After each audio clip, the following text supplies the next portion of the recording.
just wanted to kind of follow up because when Mike was last year on Riffs, he talked about sort of his take on the 1970s inflation, which was not what the conventional wisdom suggested. That was the oil shocks. He went down the demographic route, and he explained that. And nowadays we hear this Milton Friedman truism that inflation is always and nowhere and always and everywhere a monetary phenomenon, which is true, but it doesn't really explain what the inflation is actually caused by. So supply chain disruptions is the most beaten to death term these days.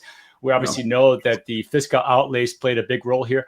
What are your thoughts? Do you have any sort of controversial takes on the current causes of inflation that are outside of the mainstream narrative, that the interplay between these two dynamics? Well, so as you said, supply chain disruption is the most overused narrative, and I just want to push back for a second on the description of the 1970s. The oil shocks were a critical component of it, but what they did was they restricted supply. Right. So roughly a third of U.S. industrial production at the time relied on oil as its source of energy. As oil prices skyrocketed and as oil availability retreated, the use of things like diesel generators, et cetera, became uneconomic, and factories were unable to expand production under a cost umbrella that would allow them to be, under a price umbrella that would allow them to be profitable. Right. If you just think about it in, easily accessible commodity terms, the cost curve shifted significantly. Those that used diesel as their underlying component in terms of an input were shifted out in the same way we're seeing for Germany right now with natural gas as an input, right?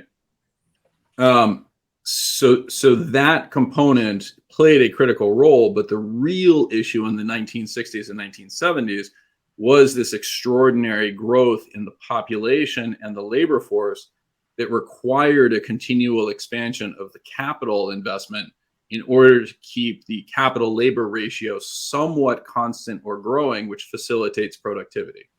And the way that we dealt with that in response to the Fed hiking interest rates was basically by importing all those goods and services, right? So the auto manufacturers in Detroit were unable to expand to meet the needs of the baby boomers.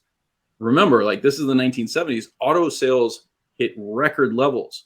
Home sales, home building hit record levels in the 1970s, despite population being less than half of what it is today, right? So that demand shock into the economy was very similar to what we had upon the reopening. Now, I think we have better models of what's happened this time around in World War I and the reopenings after World War I and the reopenings after World War II, in which we saw almost identical inflation dynamics as we reopened the consumption economy, right? The consumer economy. The economy was not set up to deliver 3-ply toilet paper. Instead, it was set up to deliver the rough stuff that we shipped off to GIs, right? When we changed that around, we entered into a supply shock that meant that there was demand without it being able to be met by supply. Prices expanded, and then they retreated in relatively short order. Didn't we also have some price controls involved in there that were lifted and caused some inflationary spikes along the way? That was more in the early 1940s. Yeah. So there was a little bit less of that happened at the tail end. But remember, just like what we had in 2021, right? The core fear as the GIs returned and the stimulus retreated from World War II and even from World War I was that we would go back into a recession. Right, that we'd go back into the Great Depression. Now, the repaired balance sheets and everything else similar to what we experienced this time around meant that didn't occur. And I'd broadly point out the balance sheets were actually in pretty darn good shape going into COVID.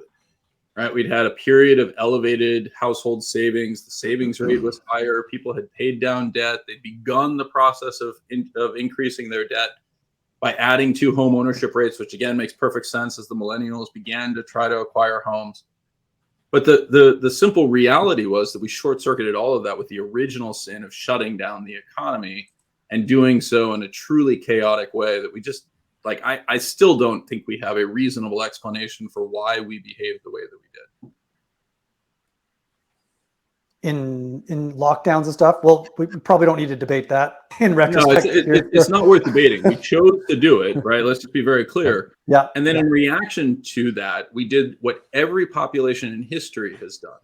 In reaction to a pandemic, people fled the cities and sought out single family homes, right? And there was a very clear increase in the utility value of a single family home, right? It went from a place in which you were, spending basically 6 p.m. at night until 8 a.m. in the morning, which your kids, were home for a brief period of time. If you were lucky enough to get them home in time for dinner, they'd stay at your house and do homework at the kitchen table.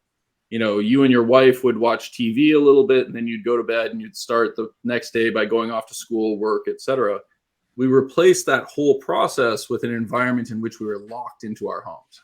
We had to educate our children there. We had to do our work from there. We had to find all of our entertainment from there, etc. That's a massive outward shift in the utility function of a home. And what should happen in response to that? Prices should go up, particularly in an environment in which supply is constrained, right? Now we're moving back in the opposite direction. People are going back to work. Children were back in school for the first time consistently in 2022. Right? What should have happened to home prices in 2022? What was already underway? They were slowing. The supply of homes under construction had grown significantly. We were facing a significant retreat. And then the Fed decided to shoot the housing market in its head. I mean, this was completely unnecessary in my analysis.